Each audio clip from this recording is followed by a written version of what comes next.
Good morning, everybody. What a wonderful morning it is. Happy Monday morning to you.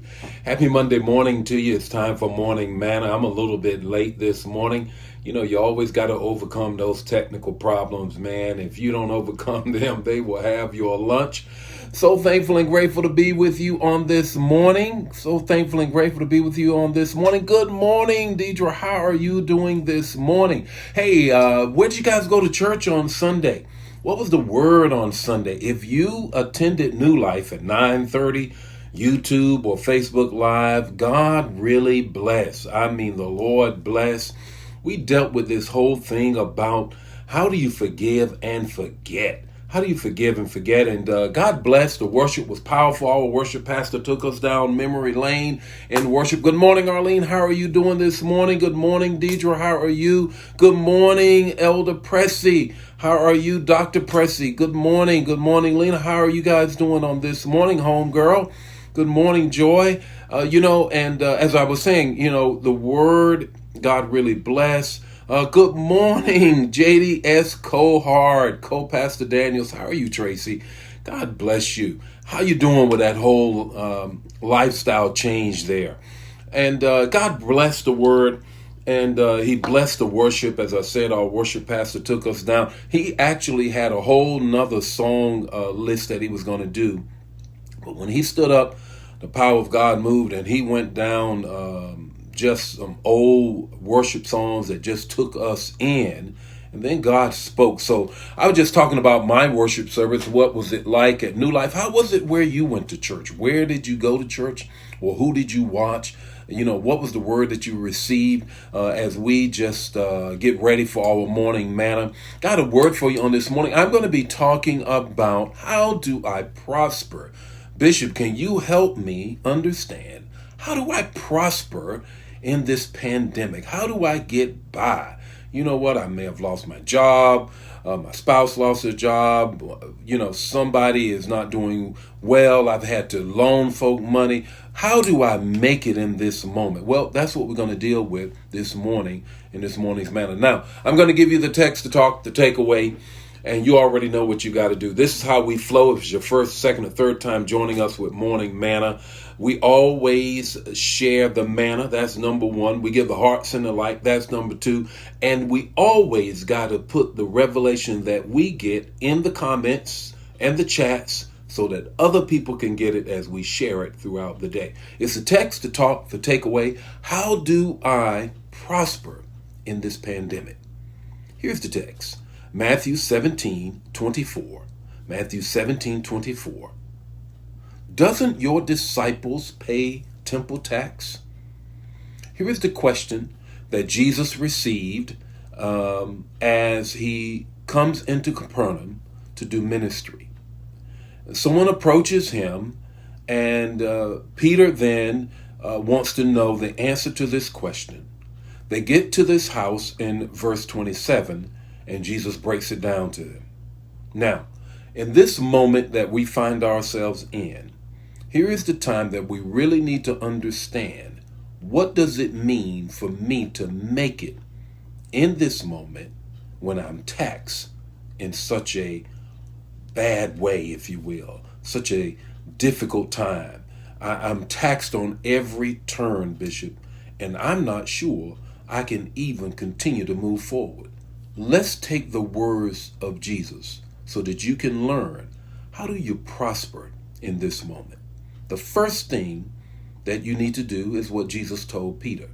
He says, Peter, go down to the lake, throw your net into the water, and get the first fish that you get.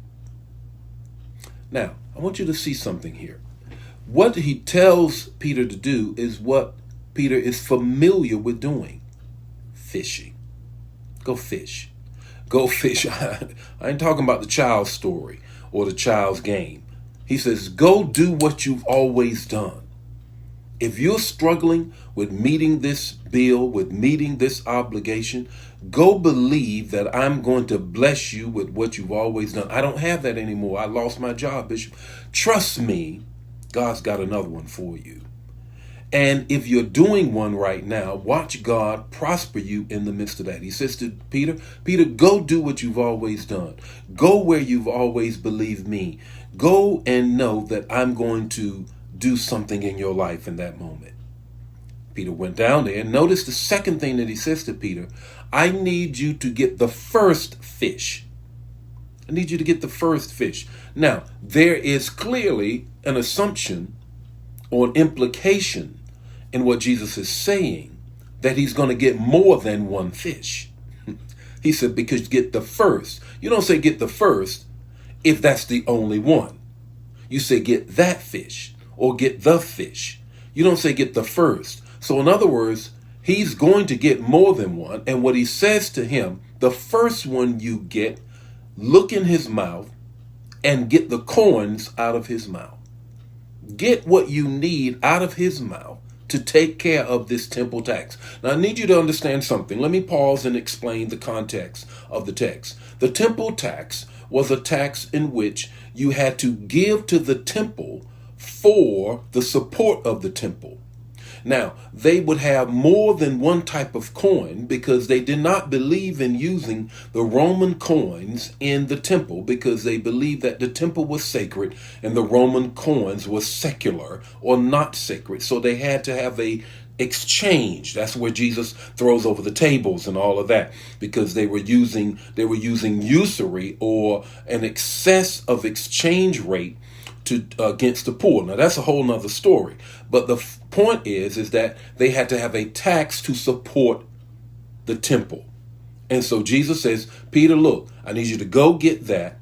Go do what you're familiar with. Go fish and get the first fish. Now, back to the point. The reason you get the first fish is like you give your first fruit. Your tithe is the first. You don't give God what's on the bottom. You give God what's on the top. So he says to Peter, you give him the very first. The first day of the week, you give. The first of what you have is what you give. And give that to support the temple. Here's the third thing. Notice that in the 26th verse or so, the tax is 2 drachma, 2 days' wages, 2 drachma. All right. What does he pull out of the fish's mouth? 4. Good God Almighty. He pulls out 4 drachma out of the fish's mouth.